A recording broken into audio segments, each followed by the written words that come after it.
La saison des pluies a été bonne cette année au Bugesera, l'une des régions les plus arides du Rwanda.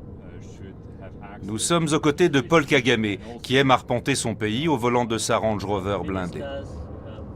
Car le président rwandais, l'homme fort du pays depuis le génocide de 1994, n'aime pas être à l'arrière des limousines.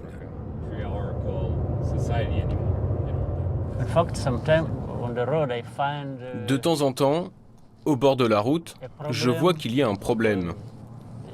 Quelqu'un qui est maltraité. Alors, je m'arrête et je demande « Que se passe-t-il » Cap sur le village de Gashora, à 60 km au sud de Kigali, la capitale. Aux côtés de son épouse Jeannette, Paul Kagame visite la Gashora Girls Academy, une école secondaire de filles créée par des Américains. Cet établissement d'élite est tourné vers les sciences et les nouvelles technologies, deux des marottes du président. Car Paul Kagame a l'ambition de faire du Rwanda le Singapour de l'Afrique, au risque de placer le développement économique et social avant la démocratie à l'occidentale. Grâce à des citoyens mieux logés, mieux soignés et surtout mieux éduqués, transformer ce pays enclavé et rural en une plaque tournante du commerce régional. Kagame, le président qui tweet, est dans son élément. Nous avons un type de serveur spécial qui permet de poser des questions online. Comme vous avez vu, nous avons la Khan Academy, un nouveau site web qui permet de partager des vidéos et une bibliothèque qui permet l'apprentissage online.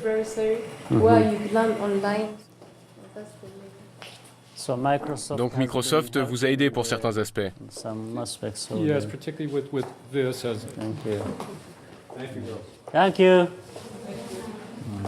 Comme à chacune de ses sorties officielles, Paul Kagame est sérieux, presque mécanique, comme imperméable à toute émotion. Mais au fur et à mesure d'une séance de questions-réponses, un autre homme se dévoile. Maniant l'humour pour évoquer son enfance de réfugié miséreux en Ouganda, puis martelant avec passion à ces jeunes filles de ne pas avoir de complexe face aux Occidentaux. Un « Yes You Can » version rwandaise. Comment pouvons-nous, nous les enfants, contribuer à réaliser votre vision ?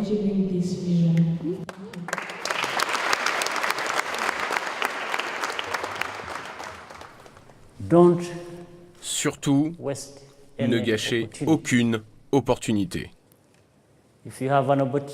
Si vous avez la chance d'avoir une éducation, saisissez-la à pleine main. Tenez ferme et foncez. Ne perdez pas une seconde.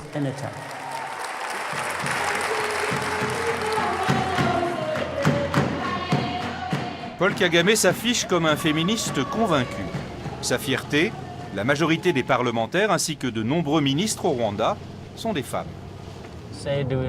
Nous devons accorder aux femmes leurs droits. Et nous devons faire d'elles une part entière de notre nation et qu'elles participent au développement de notre pays.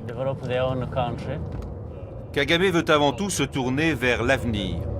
Mais toutes les routes du pays le ramènent inévitablement aux 800 000 morts du génocide. Ici à Nyamata, 11 000 Tutsis réfugiés ont été tués à la grenade et à la machette par des miliciens Hutus. Tout s'est passé dans l'enceinte de cette église, transformée depuis en mémorial. Des charniers, Kagame en a vu beaucoup lorsqu'il menait la guérilla du Front patriotique rwandais. Jusqu'au jour où il a demandé à ses combattants d'arrêter de lui montrer des cadavres mutilés, pour casser le cycle infernal de la revanche. Parfois, il découvrait un endroit derrière une colline, dans une bananeraie comme celle-là par exemple. Il trouvait tellement de cadavres et des blessés qui se tordaient encore de douleur. Il m'avertissait et m'emmenait voir. Puis j'ai décidé d'éviter ces lieux au fur et à mesure de la guerre, pour que cela n'affecte plus mes émotions et au final, mon jugement.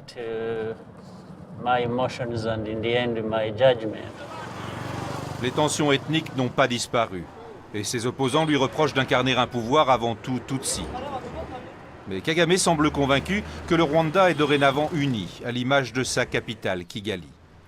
Le centre névralgique de ce nouveau Rwanda, c'est la présidence, où Kagame, à 55 ans, règne avec une discipline de fer. n'hésitant pas à écarter des proches au nom de l'efficacité. Ce jour-là, il signe des lois favorisant l'investissement étranger. Nous cherchons à rendre le business le plus facile possible au Rwanda. Nous nous sommes rendus compte que c'était un des aspects les plus importants de notre développement. Fini le temps où Kagame défiait volontiers l'Occident. Lui qui avait rompu les relations avec la France pendant 4 ans et s'était brouillé avec l'Allemagne, à cause d'une enquête l'accusant d'avoir joué un rôle clé dans le déclenchement du génocide. Une époque révolue pour l'ambassadeur allemand. Monsieur le Président, lorsque nous nous sommes rencontrés pour la première fois, vous parliez d'une anicroche dans nos relations. Grâce aux efforts de chacun, c'est comme quand vous avez une éraflure sur votre voiture et que vous l'emmenez chez le garagiste. Vous allez la chercher et elle a l'air plus neuve qu'avant. C'est vrai. Je suis très content des progrès effectués depuis ces petits problèmes.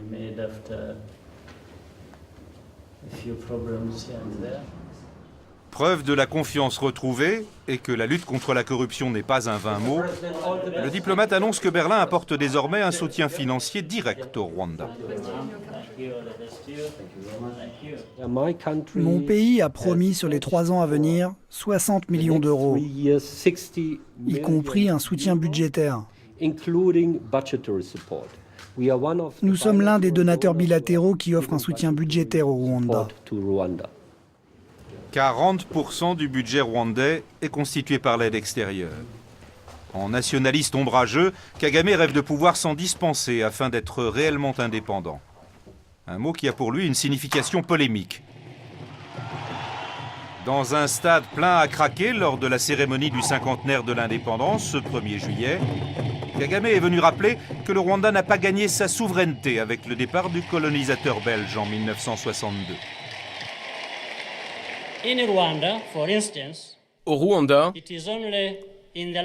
c'est seulement au cours des 18 dernières années que nous avons retrouvé la dignité et l'identité que nous avions perdues à 2 reprises.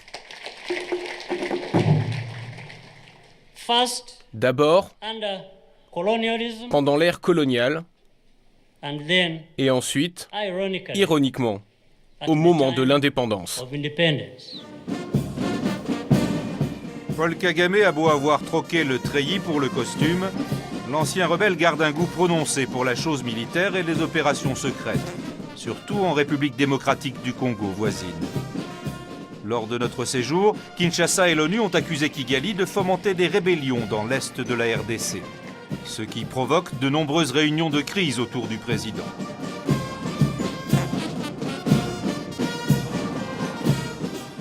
Ce parfum de polémique donnera lieu à un échange animé. Lors d'un tour du propriétaire informel de sa résidence officielle et au détour d'une question sur les risques d'implosion de la RDC, Paul Kagame se départit de son calme habituel. Je ne sais pas et je m'en fiche. N'en faites pas mon problème, s'il vous plaît. Faites-en un problème congolais ou un problème de la communauté internationale. On ne devrait pas me poser des questions tout le temps sur le Congo. Allez, parlons du Rwanda maintenant, s'il vous plaît. L'autre sujet qui hérisse Paul Kagame, ce sont les Human Rights Watch et autres Amnesty International qui l'accusent de museler la presse et l'opposition, ainsi que les anciens hauts dignitaires de son régime qui l'accusent eux d'être un criminel de guerre. En Afrique, personne n'est populaire avec son peuple. Si vous l'êtes, vous êtes un dictateur. Être populaire, c'est donc une chasse gardée des pays développés. Les autres, quand ils sont populaires, ce sont des dictateurs. C'est ainsi que les médias voient les choses, et c'est comme ça. Alors cela flirte avec le racisme. Cela flirte avec tout ce qu'il y a de mauvais. Certes, les hommes en armes et les services de sécurité sont omniprésents au Rwanda et autour du président. Et ces 90% de suffrages aux élections présidentielles interpellent. Mais Kagame y voit le reflet de l'adhésion et non pas de la peur de la grande majorité des Rwandais, quelle que soit leur ethnie. Paul Kagame ne peut pas tout faire. Même si au front, c'est un bon général, sans bons combattants, je ne pense pas que vous allez où que ce soit. Et pour Paul Kagame, un bon soldat ne vit pas dans les rancœurs du passé.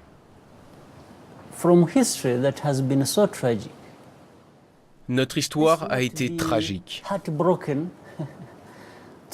Mais n'ayons pas le cœur brisé au point de perdre le futur. Regroupons-nous, tirons une leçon de cette situation tragique et allons de l'avant. Parce que c'est trop tard. On ne peut rien faire. On ne peut réécrire notre passé. Paul Kagame vit par et pour l'action politique, mais il met un point d'honneur à préserver sa vie de famille. Et il tient à nous le montrer. Le président partage autant que possible ses repas avec sa femme et les 2 de leurs 4 enfants restés au pays. Et lorsqu'on lui demande s'il compte bien quitter la vie politique après la fin de son second et en théorie dernier mandat en 2017, il est affirmatif, presque impatient. J'ai un pays désormais, ce que je n'ai jamais eu dans ma vie. Du moment où j'ai un pays stable, qui se développe, j'ai tout ce qu'il me faut. Je n'ai aucune inquiétude.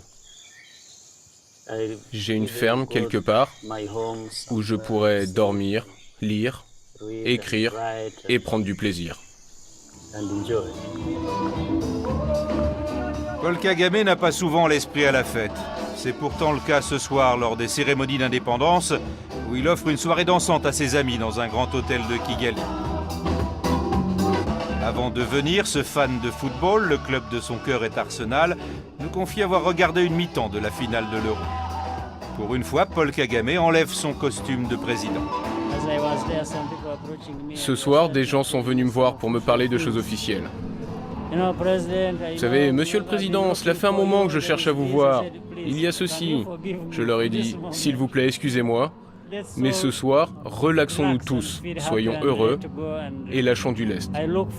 Je m'occuperai de vous à un autre moment. Une brève parenthèse dans l'exercice d'un pouvoir auquel il devra renoncer dans 5 ans, si le président tient ses engagements.